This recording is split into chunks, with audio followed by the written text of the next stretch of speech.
Welcome back to my channel Alfina an aesthetic lifestyle. അപ്പോൾ കുറേ കുട്ടികളുടെ ഡൗട്ട് ക്ലിയർ ചെയ്യാൻ വേണ്ടിയിട്ടാണ് ഇപ്പോൾ വന്നിരിക്കുന്നത്. ഇത് ലാസ്റ്റ് ഒരു Q&A സെക്ഷൻ ആയിട്ട് നിങ്ങൾ കാണണം. ഇതിലും കഴിഞ്ഞ് എന്തെങ്കിലും ഡൗട്ട്സ് ഉണ്ടെങ്കിൽ പറയണം. മാക്സിമം ഇത് ക്ലിയർ ചെയ്ത് തരാൻ വേണ്ടി ശ്രദ്ധിക്കുന്നതായിരിക്കും. ഫസ്റ്റ് ഓഫ് ഓൾ എന്താണ് അലോട്ട്മെന്റ് എന്ന് പറഞ്ഞു തുടങ്ങാം, എന്നാലേ നിങ്ങൾക്ക് ഇത് ക്ലിയർ ആവുകയുള്ളൂ. ഫസ്റ്റ് നമ്മൾ BSc നഴ്സിംഗിന്റെ അലോട്ട്മെന്റ് എല്ലാവരും പങ്കെടുത്തിട്ടുണ്ടാവും. BSc നഴ്സിംഗ് വേണ്ട കുട്ടികൾ പങ്കെടുത്തിട്ടുണ്ടാവും. അവർ ശ്രദ്ധിച്ച് കേൾക്കുക. നമുക്ക് ഫസ്റ്റ് നമ്മൾ ഓപ്ഷൻ രജിസ്ട്രേഷൻ ചെയ്തതിന് ശേഷം നമുക്ക് ട്രയൽ അലോട്ട്മെന്റ് വന്നു, ഫസ്റ്റ് അലോട്ട്മെന്റ് വന്നു, സെക്കൻഡ് അലോട്ട്മെന്റ് വന്നു, തേർഡ് അലോട്ട്മെന്റ് വന്നു. ഈ സമയം വരെയുള്ള കാര്യങ്ങൾ നിങ്ങൾ ഇപ്പോൾ ചിന്തിക്കുക. ഓക്കെ, അവിടെ വെച്ച് സ്റ്റോപ്പ് ചെയ്തിട്ട് ഞാൻ ഇപ്പോൾ പറയുന്ന കാര്യങ്ങൾ ശ്രദ്ധിച്ചു കേൾക്കാം. നമ്മൾ ആദ്യം ഈ ഒരു തേർഡ് അലോട്ട്മെന്റ് വരെ ചെയ്തുകൊണ്ടിരുന്നത് എന്തായിരുന്നു? ഫസ്റ്റ് അലോട്ട്മെന്റ് കിട്ടിയ കുട്ടി ടോക്കൺ ഫീ അടച്ചു, സീറ്റ് സെക്യൂർ ചെയ്തു, സെക്കൻഡ് അലോട്ട്മെന്റിന് വെയിറ്റ് ചെയ്തു. ഓക്കെ, എന്നിട്ട് ആ കുട്ടിക്ക് സെക്കൻഡ് അലോട്ട്മെന്റിൽ കിട്ടിയില്ലെങ്കിൽ കൂടിയും ഫസ്റ്റ് അലോട്ട്മെന്റിൽ ആ കുട്ടി ടോക്കൺ ഫീ അടച്ച് സീറ്റ് സെക്യൂർ ചെയ്തത് കൊണ്ട് തന്നെ ആ സീറ്റ് ആ കുട്ടിക്ക് അവിടെ ഉണ്ടാകും. ഇതുവരെ നിങ്ങൾക്ക് ക്ലിയർ ആയെന്ന് വിശ്വസിക്കുന്നു.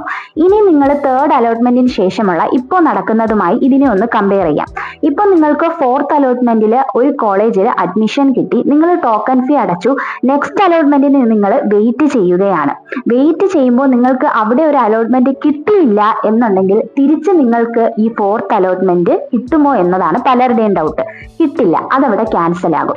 എന്തുകൊണ്ടെന്ന് പറഞ്ഞു കഴിഞ്ഞാൽ തേർഡ് അലോട്ട്മെന്റിന് ശേഷം നടക്കുന്ന എല്ലാ അലോട്ട്മെന്റ്സും നോർമലി നടക്കുന്ന അലോട്ട്മെന്റ്സ് അല്ല, നിങ്ങൾക്ക് ഉള്ള സീറ്റിനെ ഫില്ല് ചെയ്യാൻ വേണ്ടിയുള്ള അലോട്ട്മെന്റ്സ് ആണ്. അതായത് വേക്കൻസി സീറ്റിനെ ഫില്ല് ചെയ്യാൻ വേണ്ടിയിട്ടുള്ള അലോട്ട്മെന്റ്സ് ആയതുകൊണ്ടും സെപ്റ്റംബർ 30-ാം എല്ലാ അഡ്മിഷനും ക്ലോസ് ചെയ്യണം എന്നതുള്ളത് കൊണ്ടും നിങ്ങൾക്ക് ഇനി വരുന്ന അലോട്ട്മെന്റ്സിൽ നിങ്ങൾ അഡ്മിഷൻ എടുത്തില്ല എന്നുണ്ടെങ്കിൽ ആ സീറ്റ് ഓരോന്നായി ക്യാൻസൽ ആയിക്കൊണ്ടേയിരിക്കും. അത് മനസ്സിലായെന്ന് വിശ്വസിക്കുന്നു.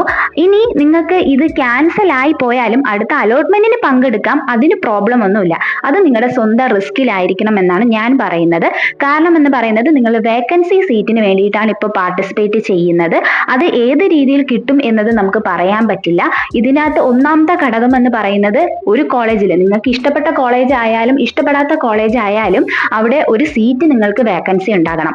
ആ സീറ്റ് നിങ്ങളുടെ റിസർവേഷനിൽ ഉള്ളതായിരിക്കണം. ആ സീറ്റ് ഒന്നുകിൽ സ്റ്റേറ്റ് മെറിറ്റിൽ റിസർവേഷൻ ഇല്ലാത്ത സീറ്റ് ആയിരിക്കണം, അല്ലെങ്കിൽ നിങ്ങളുടെ കാറ്റഗറി ബേസ് ചെയ്തതായിരിക്കണം, അല്ലെങ്കിൽ നിങ്ങളുടെ ഇൻഡെക്സ് മാർക്ക് അനുസരിച്ചുള്ളതായിരിക്കണം, അല്ലെങ്കിൽ നിങ്ങളുടെ റാങ്ക് ബേസ് ചെയ്തിട്ടുള്ളതായിരിക്കണം. അപ്പോൾ ഇത്രയും ഘടകങ്ങൾ ഈ ഒരു സ്പെഷ്യൽ അലോട്ട്മെന്റ് വരുന്നത് കൊണ്ട് തന്നെ അഡ്മിഷൻ കിട്ടിയ കുട്ടികൾ ഇത് അടുത്തതിന് പാർട്ടിസിപ്പേറ്റ് ചെയ്യുമ്പോൾ നിങ്ങൾക്ക് ഓൾറെഡി കിട്ടിയ അഡ്മിഷൻസിനെ ക്യാൻസൽ ചെയ്തുകൊണ്ടാണ് നിങ്ങൾ അടുത്തതിന് പാർട്ടിസിപ്പേറ്റ് ചെയ്യുന്നത് എന്നൊരു കാര്യം നിങ്ങൾ ഓർക്കുക.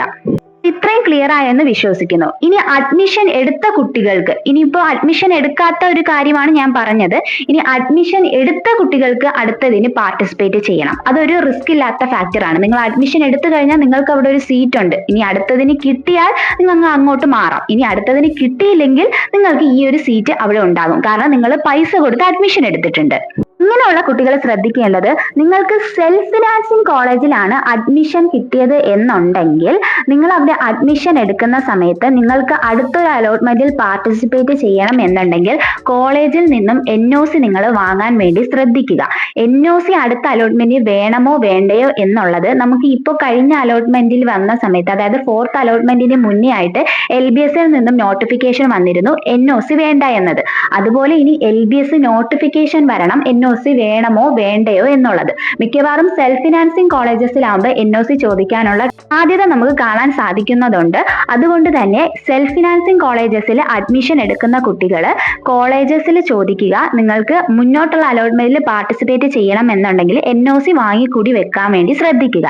ഇനി NOC വേണ്ട എന്ന് LBSൽ നിന്ന് അപ്ഡേറ്റ് വരുവാണെങ്കിൽ നിങ്ങൾക്ക് നോർമലി അങ്ങ് പാർട്ടിസിപ്പേറ്റ് ചെയ്യാം. ഇനി NOC വേണം എന്ന് പറഞ്ഞാൽ നിങ്ങൾക്ക് അതൊരു മുൻകൈ ആയിട്ട് ഈ കാര്യങ്ങൾ ചെയ്തും കൂടി വെക്കാൻ വേണ്ടി സാധിക്കുന്നതായിരിക്കും.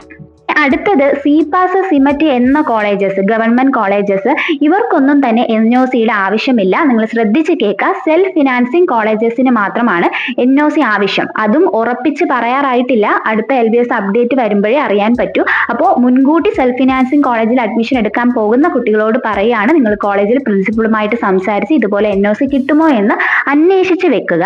അതിനുശേഷം അഡ്മിഷൻ എടുക്കണമോ വേണ്ടയോ എന്ന് സ്വയം തീരുമാനിച്ചതിന് വേണം റിസ്ക് എടുത്ത് അടുത്ത അലോട്ട്മെന്റിലേക്ക് നിങ്ങൾ പങ്കെടുക്കാൻ. റിസ്ക് എടുക്കുക എന്ന് പറയുമ്പോൾ പല കുട്ടികൾക്കും പേടി തോന്നും. വേറൊന്നും കൊണ്ടല്ല, നിങ്ങൾക്ക് കിട്ടിയ സീറ്റുകൾ നഷ്ടപ്പെട്ടു പോകരുത് എന്നതുകൊണ്ടാണ് പറയുന്നത്. സെൽഫ് ഫിനാൻസിങ് ഒഴിച്ചുള്ള ബാക്കി ഗവൺമെന്റ്, സിപാസ്, സിമറ്റ് അങ്ങനത്തെ കോളേജസിനൊന്നും തന്നെ NOC ഇല്ലാതെ അടുത്ത അലോട്ട്മെന്റിലേക്ക് പങ്കെടുക്കാൻ വേണ്ടി സാധിക്കുന്നതാണ്. അഡ്മിഷൻ എടുക്കാൻ പോകുമ്പോൾ കുട്ടികൾ കൊണ്ടുപോകേണ്ട ഡോക്യുമെന്റ്സിനെ പറ്റി ഒരുപാട് ഡൗട്ട്സ് ചോദിച്ചിരുന്നു. ഡോക്യുമെന്റ്സിന്റെ കറക്റ്റ് ആയിട്ടുള്ള വീഡിയോസ് നമ്മൾ ചാനലിൽ ഇട്ടിട്ടുണ്ട്. അപ്പോൾ അത് നിങ്ങൾ എടുത്ത് കണ്ടു നോക്കുക. ഫിസിക്കൽ സർട്ടിഫിക്കറ്റ് ആയാലും ഇതെല്ലാം നമ്മുടെ പ്രോസ്പെക്ടസിലുള്ള ഫോം തന്നെ നിങ്ങൾ പ്രിന്റ് എടുത്ത് ഉപയോഗിക്കാൻ വേണ്ടി കൂടി ഒന്ന് ശ്രദ്ധിക്കുക. എങ്ങനെയൊക്കെയാണ് നിങ്ങൾ ഈ ഫോം ഫില്ല് ചെയ്യേണ്ടത്, അതുപോലെ ആരിൽ നിന്നാണ് ഫില്ല് ചെയ്യിപ്പിക്കേണ്ടത്, എല്ലാം പ്രോസ്പെക്ടസിൽ വ്യക്തമായിട്ട് പറഞ്ഞിട്ടുണ്ട്. അതോടൊപ്പം നമ്മൾ വീഡിയോയും ചെയ്തിട്ടുണ്ട്. എക്സ്ട്രാ ഒരു വീഡിയോ അതിനു വേണ്ടി ചെയ്യേണ്ട ഒരു ആവശ്യമുണ്ടെന്ന് തോന്നുന്നില്ല. അതുകൊണ്ട് നിങ്ങൾ ആ വീഡിയോ തന്നെ കണ്ടാൽ മതി. പാരാമെഡിക്കൽ സ്റ്റുഡൻസ് ആയാലും BSc നഴ്സിംഗിനുള്ള സ്റ്റുഡൻസ് ആയാലും സെയിം ഡോക്യുമെന്റ്സും കാര്യങ്ങളും ഒക്കെ തന്നെയാണ്. ഡോക്യുമെന്റ്സ് റിലേറ്റഡ് വീഡിയോസ് കണ്ട് നിങ്ങളത് മനസ്സിലാക്കാം. അടുത്ത ഡൗട്ട് എന്ന് പറയുന്നത് ടോക്കൺ ഫീ പേയ്മെന്റിനെ പറ്റിയിട്ടാണ്. ടോക്കൺ ഫീ പേയ്മെന്റ് എന്ന് പറയുന്നത് നിങ്ങളുടെ പ്രൊഫൈലിൽ ലോഗിൻ ചെയ്ത് തുറന്നതിന് ശേഷം നിങ്ങൾ മേക്ക് പേയ്മെന്റ് എന്ന് പറയുന്ന ഒരു ഓപ്ഷൻ കാണും. രണ്ട് രീതിയിൽ നമുക്ക് പേയ്മെന്റ് ചെയ്യാം. ഓൺലൈൻ പേയ്മെന്റും ചെയ്യാം, അതുപോലെ തന്നെ ഫെഡറൽ ബാങ്ക് ചെല്ലാൻ വഴിയും ചെയ്യാൻ വേണ്ടി സാധിക്കുന്നതാണ്. പക്ഷേ നമുക്ക് ഓഗസ്റ്റ് 30 അഡ്മിഷൻ എടുക്കാനുള്ളത് കൊണ്ട് തന്നെ 4th അലോട്ട്മെന്റിൽ ആദ്യമായിട്ട് കിട്ടിയ കുട്ടികൾ ടോക്കൺ ഫീ ഓൺലൈൻ ആയിട്ട് ചെയ്യുക. ഫെഡറൽ ബാങ്കിന്റെ ചെല്ലാൻ വഴി ചെയ്യുമ്പോൾ 24 hours എടുക്കുന്നതായിരിക്കും. ഓൺലൈൻ ആയിട്ടാണ് എന്നുണ്ടെങ്കിൽ 30 minutesൽ നമുക്ക് സെറ്റ് ചെയ്ത് കിട്ടുന്നതായിരിക്കും. പല കുട്ടികളും പറഞ്ഞതാണ് ടോക്കൺ ഫീസ് ഓൺലൈൻ ആയിട്ട് ചെയ്തിട്ടും അലോട്ട്മെന്റ് മെമ്മോ കിട്ടിയിട്ടില്ല എന്നുള്ളത്. അപ്പോൾ നിങ്ങളുടെ ബാങ്കിൽ നിന്നും ക്യാഷ് പോയിട്ടുണ്ട് എന്നത് നിങ്ങൾ ആദ്യം ഉറപ്പ് വരുത്തുക. LBSലേക്കാണ് നമ്മൾ അയക്കുന്നത്. LBS സെന്ററുമായിട്ട് ആദ്യം കോൺടാക്ട് ചെയ്യുക. കോൺടാക്ട് ചെയ്തതിന് ശേഷം ഇഷ്യൂസ് എന്താണെന്ന് അവർ പറഞ്ഞു തരും. അതനുസരിച്ച് അത് ക്ലിയർ ചെയ്യാൻ പറ്റുമെങ്കിൽ അങ്ങനെ ചെയ്യുക. അല്ലെങ്കിൽ നിങ്ങൾ ബാങ്കിൽ വിളിക്കുക, നിങ്ങളുടെ അക്കൗണ്ടിൽ നിന്ന് ഇങ്ങനെ ക്യാഷ് പോയിട്ടുണ്ട്, അത് LBS നിങ്ങൾക്ക് തിരിച്ച് ഇട്ട് തരും. അതായത് നിങ്ങൾക്ക് അപ്പോൾ പറ്റിയില്ല, ഒന്നും ശരിയാക്കാൻ പറ്റിയില്ല എന്നുണ്ടെങ്കിൽ അത് തിരിച്ച് LBSന്റെ ഭാഗത്ത് നിന്ന് നിങ്ങൾക്ക് ആ ക്യാഷ് നിങ്ങൾക്ക് എന്തായാലും തിരിച്ച് കിട്ടുന്നതായിരിക്കും. അതിനുശേഷം നിങ്ങൾ വേറെ വഴിയില്ല എന്നുണ്ടെങ്കിൽ ചെല്ലാൻ വഴി തന്നെ ചെയ്യാൻ ശ്രദ്ധിക്കുക.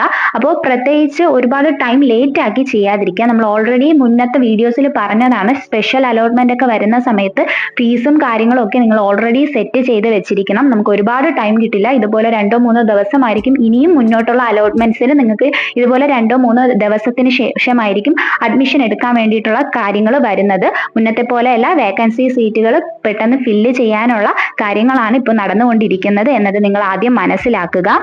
പല കുട്ടികളും ചോദിക്കുന്നതാണ്, എനിക്കിപ്പോൾ LBSൽ കിട്ടി, അതിനുശേഷം എനിക്ക് PNC മാക്കിലോ AMCS FNCKയിലോ നല്ലൊരു കോളേജ് കിട്ടിയാൽ മാറണമെന്നുണ്ട്, എന്ത് ചെയ്യുമെന്നുള്ളത്.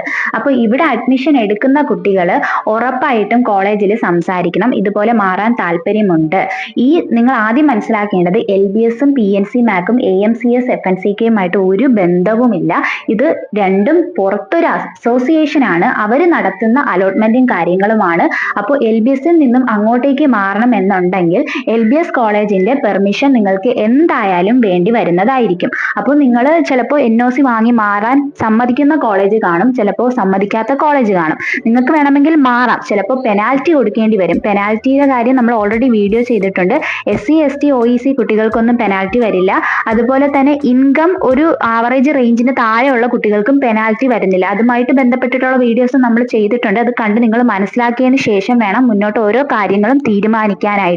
അതുപോലെ പല കുട്ടികളും വിചാരിക്കുന്നത് PNC മാക്കിലും AMCS FNCKയിലൊക്കെ നമുക്ക് ഒരുപാട് സീറ്റ് ഉണ്ടെന്നാണ്. LBSന്റെ അത്ര സീറ്റ് പോലും AMCS FNCKയിലും PNC മാക്കിലും ഇല്ലെന്നുള്ളത് നിങ്ങൾ മനസ്സിലാക്കുക. പിന്നെ ഇത് തമ്മിലുള്ള ഡിഫറൻസ് പല കുട്ടികളും ചോദിക്കുന്നുണ്ട്. PNC മാക്കിൽ വരുമ്പോൾ നമുക്ക് റിസർവേഷൻ ഇല്ല. എല്ലാ കാറ്റഗറിക്കും, അതായത് OEC SC ST വിശ്വകർമ്മ ഏത് കാറ്റഗറി ആയാലും ഒരു റിസർവേഷനും അവിടെ ഉണ്ടാവില്ല. അതായത് ഒരു റിസർവേഷനും ഇല്ലാതെ നിങ്ങളെ സ്റ്റേറ്റ് മെറിറ്റ് റാങ്ക് പോലെ ഒരു റാങ്ക് ലിസ്റ്റ് തയ്യാറാക്കി അതിൽ ഏറ്റവും മാർക്ക് കൂടിയ കുട്ടികൾക്ക്, റാങ്ക് കൂടിയ കുട്ടികൾക്ക് അഡ്മിഷൻ കൊടുക്കുന്ന ക്രൈറ്റീരിയയാണ് PNC മാക്കിൽ വരുന്നത്. AMCS FNCKയിൽ ക്രിസ്ത്യൻ മൈനോറിറ്റി സ്റ്റുഡൻസിന് ഒരു റിസർവേഷൻ ഉണ്ട്. PNC മാക്കിൽ ഒരു റിസർവേഷൻ ഇല്ല, നിങ്ങൾക്ക് സ്കോളർഷിപ്പ് ഉണ്ടാകത്തില്ല. അതെല്ലാം നിങ്ങൾ മനസ്സിലാക്കുക. എന്നാൽ LBSൽ സ്കോളർഷിപ്പും കാര്യങ്ങളും കിട്ടും. സ്കോളർഷിപ്പും എല്ലാവർക്കും കിട്ടില്ല. SC ST OEC കാറ്റഗറിക്കാണ് ഇപ്പോൾ സ്കോളർഷിപ്പ് കിട്ടുന്നത്. അപ്പോൾ അങ്ങനെയുള്ള കാര്യങ്ങളൊക്കെ മനസ്സിലായി വ്യക്തമാക്കിയിട്ട് വേണം നിങ്ങൾ അഡ്മിഷൻ എടുക്കാനുള്ളത്. അതുപോലെ അഡ്മിഷൻ ഇപ്പോൾ കിട്ടിയ കുട്ടികൾ വെറുതെ ക്യാൻസൽ ചെയ്ത് വിടുന്നതനുസരിച്ച് നിങ്ങൾക്ക് സീറ്റ് വേക്കൻസി ഇല്ലെങ്കിൽ അവസാനം മാർക്ക് ഉണ്ടായിട്ട് പോലും കിട്ടാത്ത ഒരു അവസ്ഥ വരുത്താതിരിക്കാൻ വേണ്ടി ശ്രദ്ധിക്കുക. ഇത് പാരാമെഡിക്കലിന് നിങ്ങൾ ചോദിച്ച ഡൗട്ട്സ് പറഞ്ഞു തരാം. കുട്ടികളും ഇപ്രാവശ്യം ചെയ്ത ഒരു മിസ്റ്റേക്ക് പറഞ്ഞു തരാം. ഒരു കുട്ടിക്ക് ഉറപ്പായിട്ടും BSc നഴ്സിങ്ങിനാണ് താല്പര്യം എന്നുള്ള കുട്ടികൾ പാരാമെഡിക്കലിന് ഓപ്ഷൻ കൊടുത്തു. അങ്ങനെ പാരാമെഡിക്കലിന് അഡ്മിഷനും കിട്ടി, അതായത് അലോട്ട്മെൻറ്റും കിട്ടി. ഇനി എന്ത് ചെയ്യും എന്ന് ചോദിക്കുന്നവരുണ്ട്. ഈ മിസ്റ്റേക്ക് ദയവ് ചെയ്ത് നിങ്ങൾ അടുത്ത ഓപ്ഷൻ രജിസ്ട്രേഷൻ സമയത്ത് ചെയ്യാതിരിക്കുക. ആദ്യം നിങ്ങളൊരു ഉറപ്പ് വരുത്തുക. നിങ്ങൾക്ക് GNM ആണോ വേണ്ടത്, BSc നഴ്സിംഗ് ആണോ വേണ്ടത്, അതോ പാരാമെഡിക്കൽ ആണോ വേണ്ടത് എന്നത് നിങ്ങൾ സ്വയം നിങ്ങളോട് തന്നെ ചോദിച്ച് ഉറപ്പ് വരുത്തുക. ഓപ്ഷൻ വെക്കുമ്പോൾ ചെയ്യരുതെന്ന് പറഞ്ഞ കാര്യമാണ്, ഇഷ്ടമില്ലാത്ത കോളേജസും നിങ്ങൾക്ക് ഡിസ്റ്റൻസ് പോയി ചെയ്ത് വരാൻ പറ്റില്ല, അല്ലെങ്കിൽ എനിക്ക് അങ്ങോട്ട് വേണ്ട എന്ന് നിങ്ങൾക്ക് മനസ്സിൽ ഉറപ്പിച്ച കോളേജസും പല കുട്ടികളും ഓപ്ഷനിൽ വെച്ചിട്ടുണ്ട്. നമ്മൾ അങ്ങനെ വെക്കരുതെന്ന് പറഞ്ഞ കാര്യമാണ്. അങ്ങനെ വെച്ച് കഴിഞ്ഞ് നിങ്ങൾക്ക് അവിടെ കിട്ടിയാൽ നിങ്ങൾ അഡ്മിഷൻ എടുക്കേണ്ടതായിട്ട് വരും എന്നത് നമ്മൾ ഓൾറെഡി പറഞ്ഞിട്ടുണ്ട്. ഇനി അടുത്ത ഓപ്ഷൻ രജിസ്ട്രേഷൻ ചെയ്യുമ്പോഴെങ്കിലും നിങ്ങൾ ആ മിസ്റ്റേക്കുകൾ ദയവ് ചെയ്ത് ചെയ്യാതിരിക്കുക. ഇപ്പോൾ BSc നഴ്സിങ്ങിന് തന്നെയാണ് ഒരു കോളേജിൽ വേണ്ടതെന്ന് ഉറപ്പിച്ച കുട്ടികൾ പാരാമെഡിക്കലിൽ ഓപ്ഷൻ രജിസ്ട്രേഷൻ ചെയ്ത് പാരാമെഡിക്കൽ കിട്ടിയ കുട്ടികൾ ആദ്യം ചെയ്യേണ്ട കാര്യം നിങ്ങളുടെ BSc നഴ്സിങ്ങിൻ്റെ സീറ്റ് അവിടെ ക്യാൻസൽ ആയോ എന്നുള്ളത് കോളേജിൽ വിളിച്ച് അന്വേഷിക്കുക. അവിടെ ക്യാൻസൽ ആയിട്ടുണ്ട് എന്നുണ്ടെങ്കിൽ വേറെ വഴിയൊന്നുമില്ല, നിങ്ങൾ പാരാമെഡിക്കലിൽ അഡ്മിഷൻ എടുക്കുക തന്നെ വേണം. ഇനി പാരാമെഡിക്കൽ അഡ്മിഷൻ എടുക്കാതെ ടോക്കൺ ഫീ അടച്ച് നെക്സ്റ്റ് അലോട്ട്മെൻറ്റിൽ പങ്കെടുക്കാനാണ് തീരുമാനം എന്നുണ്ടെങ്കിൽ നിങ്ങൾക്ക് അങ്ങനെ പങ്കെടുക്കാം. പക്ഷേ അത് നിങ്ങളുടെ സ്വന്തം റിസ്കിലായിരിക്കണം. BSc നഴ്സിങ്ങിനെ പോലെ തന്നെ ഒരുപാട് സീറ്റുകളൊന്നും തന്നെ പാരാമെഡിക്കൽ കോഴ്സസിന് ഇല്ല എന്നുള്ളതും നിങ്ങളുടെ മനസ്സിൽ എപ്പോഴും ഉണ്ടാകണം. അപ്പോൾ കിട്ടിയ അഡ്മിഷൻ ദയവ് ചെയ്ത് കളയാതിരിക്കുക. മാക്സിമം സീറ്റ് സെക്യൂർ ചെയ്തുകൊണ്ട് തന്നെ നെക്സ്റ്റ് അലോട്ട്മെൻറ്റിൽ പങ്കെടുക്കാൻ കൂടി ശ്രദ്ധിക്കുക. ഇപ്പോൾ കിട്ടിയ പാരാമെഡിക്കൽ കോഴ്സിന് നിങ്ങൾക്ക് ഇഷ്ടമില്ല എന്നുണ്ടെങ്കിൽ പോലും നിങ്ങൾ ടോക്കൺ ഫീ എന്തായാലും അടയ്ക്കുക. ടോക്കൺ ഫീ അടച്ചിട്ട് അടുത്ത അലോട്ട്മെൻറ്റിന് വേണ്ടിയിട്ട് വെയിറ്റ് ചെയ്യുക. അടുത്ത അലോട്ട്മെൻറ്റിന് വേണ്ടി വെയിറ്റ് ചെയ്യുന്ന സമയത്ത് നിങ്ങൾ ചിന്തിക്കേണ്ട ഒരു കാര്യം, നിങ്ങൾക്ക് ആ അടുത്ത അലോട്ട്മെൻറ്റിൽ കിട്ടിയില്ല എന്നുണ്ടെങ്കിൽ പെട്ടെന്ന് തിരിച്ചു വരാൻ സാധിക്കില്ല. അതായത് നിങ്ങൾക്ക് ഓൾറെഡി കിട്ടിയ അലോട്ട്മെൻറ്റ് അവിടെ ക്യാൻസൽ ആയിട്ടുണ്ടാകും. ഒരു തിരിച്ചു വരവ് എന്ന ഒരു പരിപാടി നടക്കത്തില്ല എന്നത് മനസ്സിൽ ഉറപ്പിച്ചിട്ട് വേണം അടുത്ത അലോട്ട്മെൻറ്റിൽ പാർട്ടിസിപ്പേറ്റ് ചെയ്യാൻ വേണ്ടി നിൽക്കാനുള്ളത്. അപ്പോൾ ടോക്കൺ ഫീ അടച്ച അടുത്ത അലോട്ട്മെൻറ്റിൽ നിങ്ങൾക്ക് പാർട്ടിസിപ്പേറ്റ് ചെയ്യാൻ പറ്റും. പക്ഷേ അലോട്ട്മെൻറ്റിൽ കിട്ടിയില്ല എന്നുണ്ടെങ്കിൽ തിരിച്ച് കിട്ടിയ അലോട്ട്മെൻറ്റിലേക്കുള്ള കോളേജിൽ വരാൻ വേണ്ടി സാധിക്കില്ല എന്നത് നിങ്ങൾ ഉറപ്പിച്ച് മനസ്സിലാക്കുക. ഇനി ആ കോളേജിൽ ഓൾറെഡി അഡ്മിഷൻ എടുത്തുകൊണ്ട് വേണമെങ്കിലും അടുത്ത അലോട്ട്മെൻറ്റിൽ പാർട്ടിസിപ്പേറ്റ് ചെയ്യാം. സെൽഫ് ഫിനാൻസിങ് കോളേജസിന് മാത്രമാണ് NOC നിർബന്ധമാണോ അല്ലയോ എന്നുള്ളത് LBSന്റെ പുതിയ അപ്ഡേറ്റ് വന്നാൽ മാത്രമേ നമുക്ക് പറയാൻ വേണ്ടി സാധിക്കുകയുള്ളൂ. അല്ലാത്ത CPAS, CIMET എന്നീ കോളേജസ്, അതായത് ഗവൺമെൻറ് കോളേജസിലുള്ള സ്റ്റുഡൻസിനൊന്നും NOC ഇല്ലാതെ തന്നെ അടുത്ത അലോട്ട്മെൻറ്റിലേക്ക് പങ്കെടുക്കാൻ വേണ്ടി സാധിക്കുന്നതുമാണ്. ഏകദേശം നിങ്ങൾക്ക് ക്ലിയർ ആയെന്ന് വിശ്വസിക്കുന്നു. സീറ്റ് വാക്കൻസിയിലാണ് നമ്മൾ മത്സരിക്കുന്നത് എന്നൊരു ചിന്ത നിങ്ങൾക്ക് വേണം. അതുപോലെ ഇതുവരെയും അഡ്മിഷൻ കിട്ടാത്ത കുട്ടികൾ നിങ്ങൾ പ്രത്യേകിച്ച് ടോക്കൺ ഫീയും കാര്യങ്ങളൊന്നും അടയ്ക്കേണ്ട. പുതുതായിട്ട് ഓരോന്നും വരുമ്പോൾ ഓപ്ഷൻ രജിസ്ട്രേഷൻ ചെയ്ത് നിങ്ങൾക്ക് മുന്നോട്ട് പോകാൻ വേണ്ടി സാധിക്കുന്നതാണ്. പിന്നെ ഒരുപാട് മാർക്ക് കുറഞ്ഞ കുട്ടികൾ LBSന് വേണ്ടി വെയിറ്റ് ചെയ്യേണ്ട. നിങ്ങൾക്ക് കിട്ടാനുള്ള ചാൻസ് വളരെ കുറവാണ്. അതുപോലെ നമ്മൾ ചാൻസ് പ്രഡിക്ഷൻ വീഡിയോസ് ചെയ്തിട്ടുണ്ട്. അതുകൂടി ചെന്ന് കണ്ട് നിങ്ങളുടെ മാർക്ക് വെച്ച് നിങ്ങൾ തന്നെ വിലയിരുത്തുക നിങ്ങൾക്ക് കിട്ടുമോ ഇല്ലയോ എന്നുള്ളത്. ഡൗട്ട്സ് ക്ലിയർ ആയിട്ടുണ്ടെങ്കിൽ ലൈക്ക് ചെയ്യുക, വീഡിയോ ഒന്ന് ഹൈപ്പ് ചെയ്യുക, നിങ്ങളുടെ ഫ്രണ്ട്സിലേക്ക് ഇൻഫർമേഷൻസ് പാസ് ചെയ്യുക. നെക്സ്റ്റ് അപ്ഡേറ്റുമായിട്ട് നമുക്ക് ഉടനെ തന്നെ കാണാം. അതുവരേക്കും ഓക്കെ, ബൈ, താങ്ക് യു.